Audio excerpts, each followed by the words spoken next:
What's up, guys? Welcome back to the channel. I appreciate all the support. Today we are working on the 2008 Jeep Wrangler, and if you are new here, there will be a 10-minute link pop up on the screen if you want to check it out. We put a lot of work and sweat into this thing, but it turned out to be a beast. Anyways, today we're going to be replacing our catalytic converters. So the other day we were driving and they got extremely hot, like they were glowing red. It kind of ate some of the paint off. We did get some brand new ones on order. They should be here today, but if not, they'll come in tomorrow. It all kind of started out with us upgrading our exhaust manifolds, and when we did that, we really run the heat shield, and there was just a bunch of heat getting trapped right here on cylinder 4. It just kept burning that wire and misfiring. But now that we got that issue taken care of, the Jeep was running fine until this right here. So let's jump under there and get started. Hopefully we don't have to take this transmission beam off. I think we could wiggle it out.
Getting the cats out of here without taking this beam off for the transfer case mount.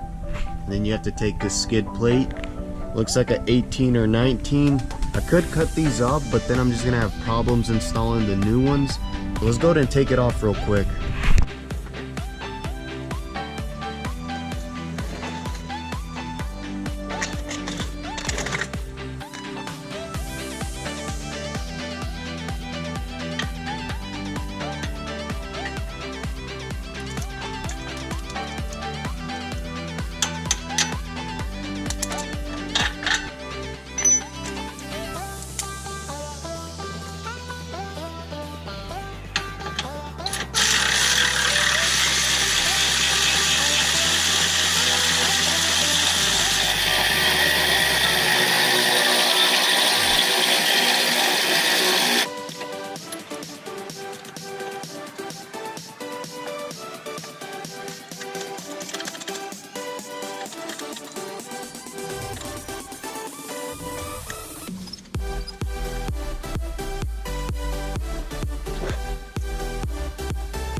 Guys, so we got the old cats out, and check this out. This is no bueno.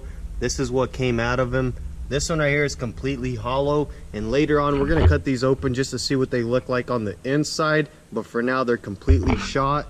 Here's the new setup, and I already like the design already since it does disconnect right here. That's not gonna interfere with the transfer case, but anyways, hopefully we didn't cause any damage to the motor since I did have the Jeep started when I was towing it. I just used a strap since the trailer has the G35 on it. I was pretty close to the house and I didn't want to leave it overnight. Let's go ahead and swap out the O2 sensors and get this bad boy installed.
Alright guys, so we got the new cats installed and the Jeep runs great. We took it for a quick spin.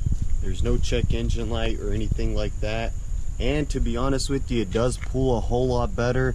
So that's super awesome. I'm glad we took care of that. That's a wrap for this episode. It's super awesome having the Jeep back as a daily. And I know I've been kind of slacking on my upload, so I'm gonna try to be more consistent. Drop a like if you enjoyed this one. Follow us on Instagram at Danny.TV. The link is in the description. And if you want to support the channel and copy some merch, shop DannyTV.com.